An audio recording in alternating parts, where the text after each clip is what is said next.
عائشہ hotel سے چوری کرتے ہوئے پکڑی گئی۔ عائشہ کی عمر 12 سال تھی اور وہ بھوک سے بے حال تھی۔ عائشہ کے کپڑے پھٹے ہوئے تھے۔ عائشہ 2 دن سے بھوکی تھی۔ وہ کھانا کھانا چاہتی تھی۔ وہ ہڈیوں کا ڈھانچہ بنی ہوئی تھی۔ بھوک سے اس کی آنکھیں باہر کو نکلی ہوئی تھیں جیسے کسی قحط زدہ علاقے سے آئی ہو۔ ہوٹل سے آنے والی خوشبوئیں اسے بے چین کر رہی تھی۔ وہ ہوٹل کے باہر کھڑی تھی کہ شاید کوئی اللہ کا بندہ اس کو کھانا دے دے، یا کوئی کچھ بچا کے جائے تو وہ پیچھے سے اٹھا کر کھا لے، یا ہوٹل والے کچھ پھینکیں تو وہ پھر اٹھا کے اس کو کھا لے۔ وہ بار بار ہوٹل کے اندر دیکھ رہی تھی جہاں میزوں کے اوپر بچا ہوا کھانا، آدھے ٹوٹے ہوئے نان اور سالن رکھے ہوئے تھے۔ اس کے منہ میں پانی آ رہا تھا مگر دل میں ڈر تھا کہ ہاتھ کانپ رہے تھے، مگر بھوک کی شدت نے اس کے ڈر کو بھی مار دیا تھا۔ اس کے دل میں خیال آیا کہ ہم نوالے نوالے کو ترس رہے ہیں اور لوگ کس طرح کھانا ضائع کر رہے ہیں۔ اس نے جیسے ہی کھانا اٹھانے کے لیے ہاتھ بڑھایا، ایک دو نوالے کھائے تو پیچھے سے ایک سخت آواز آئی، اے لڑکی کیا کر رہی ہو؟ روز کھانا چرانے آ جاتی ہو؟ ٹھہرو میں تمہیں بتاتا ہوں، یہ تمہارا روز کا معمول ہے۔ وہ چوک گئی، اس نے ابھی تھوڑی سی روٹی کھائی تھی، اس کا پیٹ صحیح طرح بھرا بھی نہیں تھا کہ مینیجر نے اس کو پکڑ لیا۔ وہ سسک سسک کے رونے لگی، بھوک کی وجہ سے اس کی آواز بھی نہیں نکل رہی تھی۔ وہ بولنا چاہتی تھی کہ میں چور نہیں ہوں، بس بھوکی ہوں۔ ادھر گھر میں ماں اور چھوٹا بھائی بھی بھوکے تھے۔ آج صبح سے اس نے صرف نلکے سے پانی ہی پیا تھا، اب پانی بھی خالی پیٹ میں جاتے ہوئے تکلیف دیتا تھا۔ مینیجر عائشہ پہ بہت زیادہ غصہ تھا، مگر عائشہ اپنے لیے کچھ نہیں کر سک رہی تھی۔ اس نے کہا کہ میں صرف بھوکی ہوں، لیکن آواز اتنی آہستہ تھی کہ وہ مینیجر کے کانوں تک نہیں پہنچ رہی تھی۔ مینیجر نے کہا میں ابھی پولیس کو بلاتا ہوں۔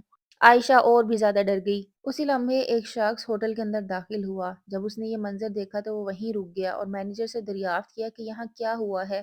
تو مینیجر نے اس کو بتایا کہ سر یہ اسی طرح چوریاں کرتے ہیں، یہ سب چیزیں کرنا ان کی عادت بن چکی ہے۔ لیکن اس شخص کو وہ بچی چور نہیں لگی تھی کیونکہ وہ بس بھوکی تھی۔ اس نے اس بچی کو دیکھا تو اس کی آنکھوں میں صرف شرمندگی اور خوف تھا، چالاکی نہیں تھی۔ اس نے آہستہ سے مینیجر کو کہا کہ اس کو چھوڑ دو۔ مینیجر نے حیرت سے دیکھا اور پھر اس کو چھوڑ دیا۔ جب مینیجر نے اس بچی کا ہاتھ چھوڑا تو وہ نرم دل شخص اس بچی کے پاس آیا اور اسے کہا ڈرو مت۔ بچی نے اس شخص کی طرف دیکھا، بچی کو بہت زیادہ اپنائیت کا احساس ہوا۔ بچی نے دونوں ہاتھ جوڑ کر کہا شکریہ سر جی۔ وہ شخص اس کو اپنے ساتھ لے گیا۔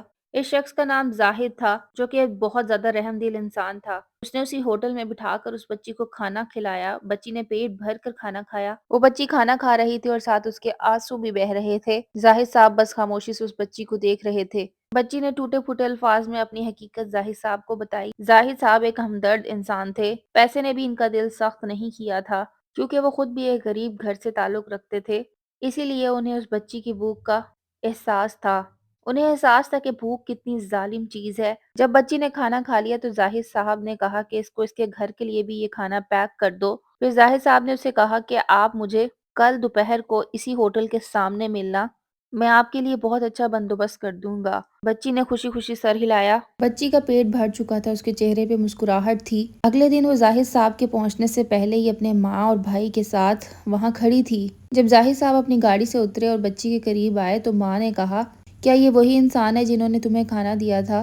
ہاں جی امی یہ وہی ہیں۔ تو ماں نے زاہد صاحب کا بہت زیادہ شکریہ ادا کیا کہ آپ نے میری بچی کو پولیس سے بچا لیا اور میری بیٹی کو کھانا بھی کھلایا۔ تو زاہد صاحب نے کہا ایسا بھی میں نے کوئی بڑا کام نہیں کیا۔ تو اس کی ماں نے کہا کہ نہیں، ہمارے لیے 2 وقت کا کھانا ہی بہت بڑی بات ہے۔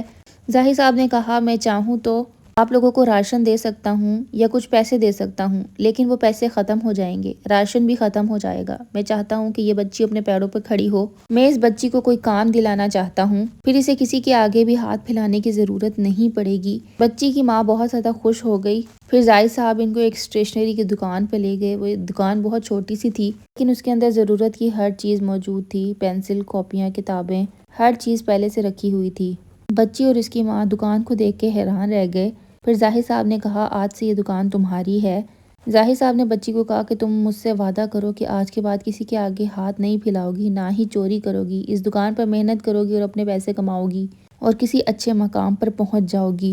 بچی نے اپنی ماں اور بھائی کے ساتھ مل کر اس دکان کے اوپر بہت محنت کی۔ جب سامان ختم ہو جاتا تو نیا سامان بھی ڈلواتے۔ اسی دکان میں رہ کر اس نے بہت زیادہ محنت کی اور پڑھائی بھی کی۔ بچوں کی ماں دن رات زاہد صاحب کو دعائیں دیتی، بچے پیٹ بھر کر کھانا کھاتے اور اب وہ کسی کے آگے ہاتھ نہیں پھیلاتے تھے۔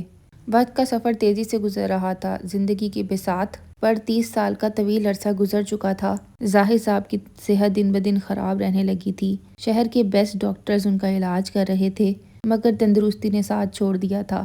وہ شدید بیمار رہنے لگے تھے۔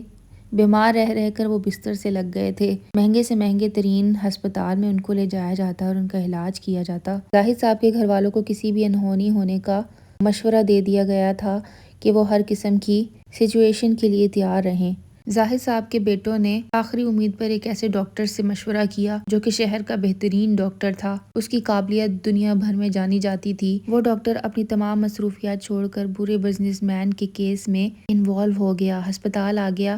ایک فوری آپریشن کا کہا گیا۔ آپریشن تھیٹر سے باہر خاموشی کا راج تھا۔ اندر وہ ڈاکٹر جو اپنی ٹیم کو لے کر گھنٹوں تک اپنا فرض نبھا رہی تھی، وہ کوئی اور نہیں تھی بلکہ عائشہ تھی، جس کی زاہد صاحب نے مدد کی تھی۔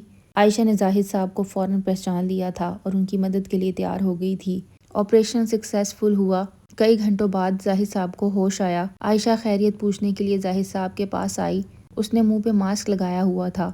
زاہد صاحب نے اس کو نہیں پہچانا، ایک تو ماسک کی وجہ سے اور وہ دوسرا بڑی ہو چکی تھی۔ تھوڑی دیر بعد عائشہ نے ماسک اتارا اور زاہد صاحب کے پاس آ کر کہنے لگی، کیا آپ کو میں یاد ہوں؟ میں وہی ہوں، چھوٹی سی عائشہ جس کی آپ نے مدد کی تھی، جو چوری کرتے ہوئے پکڑی گئی تھی۔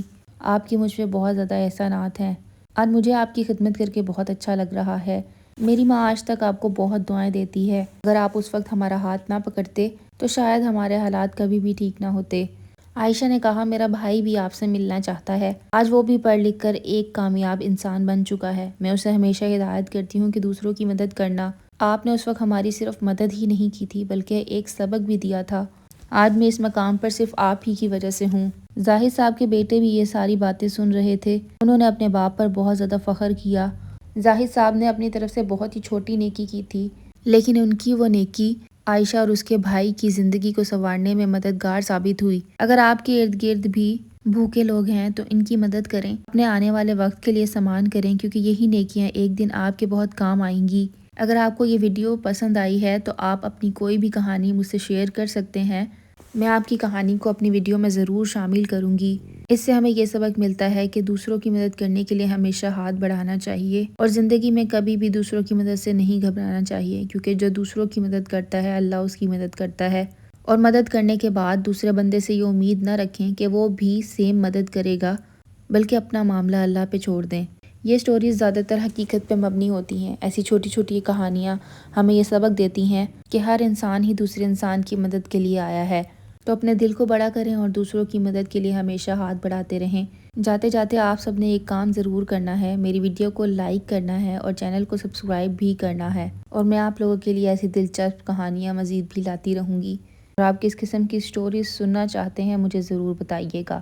ملوں گی اپنی نیکسٹ ویڈیو میں۔ اللہ حافظ۔